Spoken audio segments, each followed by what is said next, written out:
रामधारी सिंह दिनकर जी की कविता भगवान के डाकिए।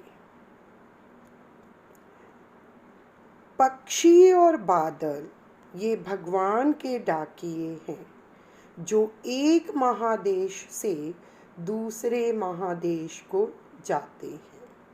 हम तो समझ नहीं पाते हैं, मगर इनकी लाई चिट्ठियाँ पेड़ पौधे, पानी और पहाड़ बाँचते हैं। महादेश एक विशाल देश, बाँचना पढ़ना। पक्षी और बादल ये भगवान के डाकिए हैं।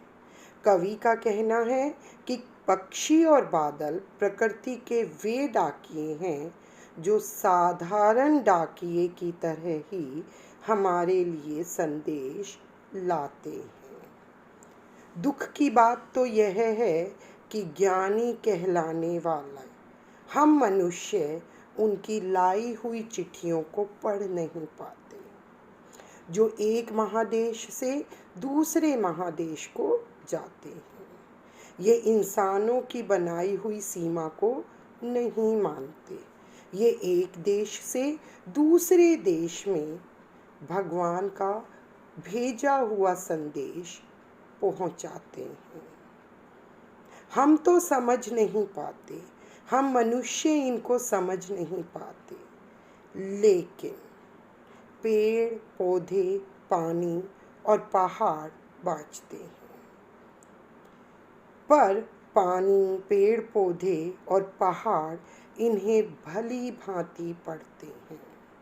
वे इन संदेशों से प्रभावित होते हैं और उन्हीं के अनुरूप अपना व्यवहार करते हैं। जबकि ये एक देश से दूसरे देश में भगवान का भेजा हुआ प्रेम, सद्भाव, समानता तथा एकता का संदेश हमारे बीच फैलाते हैं। इस काव्यांश की विशेषता पेड़ पौधे, पानी और पहाड़, इनमें अनुप्रास अलंकार है तथा काव्यांश में मानवीयकरण अलंकार है। काव्यांश की भाषा सरल, सहज है, जिनमें आम बोलचाल की शब्दों का प्रयोग किया गया है। पक्षी और बादल को भगवान के डाकिए के रूप में चित्रित करके कवि ने अनूठी कल्पना शक्ति का परिचय दिया है।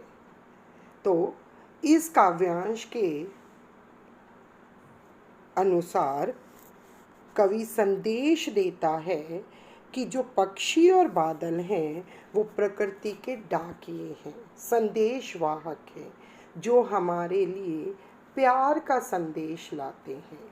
लेकिन हम मूर्ख व्यक्ति स्वार्थवश इसको समझ नहीं पाते, लेकिन प्रकृति जो है वो इनके संदेशों को भली भांति समझ लेती है।